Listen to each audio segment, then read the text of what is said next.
আমরা পৃথিবীতে আসি অল্প কদিনের জন্য, কিন্তু মানুষের যে সৌহার্দ্যপূর্ণ যে ভাব, সেটা কিন্তু মানুষের আচার-আচরণের মাধ্যমে তৈরি হয়। হ্যালো ভিউয়ার্স, আসসালামু আলাইকুম। আজকে একটা অন্যরকম ভিডিও নিয়ে হাজির হলাম। যদিও সেটা বাগান সংক্রান্ত একটা প্যাকেট দেখতে পাচ্ছেন খুলেছি, আজকে রিসিভ করলাম প্যাকেটটা।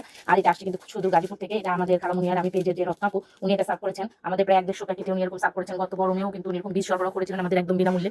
আপুর এই আন্তরিকতা, আপুর এই ভালোবাসা সত্যি হ্যাটস অফ টু হার। কারণ কজন মানুষ এরকম মানে আছে যে নিজের সময় খরচ করে অন্যের জন্য এতটা করে। আসলে যে আমি একজন ব্যস্ত মানুষ হয়ে আমি জানি আসলে ব্যস্ততার ফাঁকে অন্য একটা কাজকে এরকম করা অনেক বেশি টাফ ব্যাপার।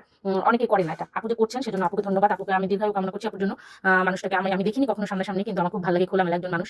তো আপুর এই পরিশ্রমের ফলে আমরা কিন্তু বেশ কিছু বীজ হাতে পেয়েছি। এটা যেহেতু গাজীপুরে আমাদের একটা গবেষণা কেন্দ্র আছে, সেখান থেকে যে বীজটাই আমরা হাতে পাই সেটাই আমাদের জন্য সৌভাগ্যের ব্যাপার। কারণ আমরা ওখানে গিয়ে কিন্তু বীজটা সংগ্রহ করতে পারি না। আর একটা বাগানের জন্য সবথেকে ভালো বীজটা কিন্তু সবথেকে বেশি প্রয়োজন।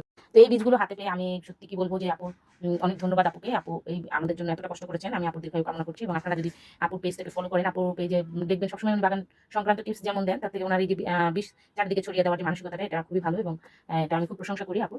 আপু ভালো থাকুক এবং সবসময় সুস্থ থাকুক, এবং আমরা যেন সবসময় আপুর কাছ থেকে এরকম বীজ পেতে পারি। সবাই ভালো থাকবেন। আল্লাহ।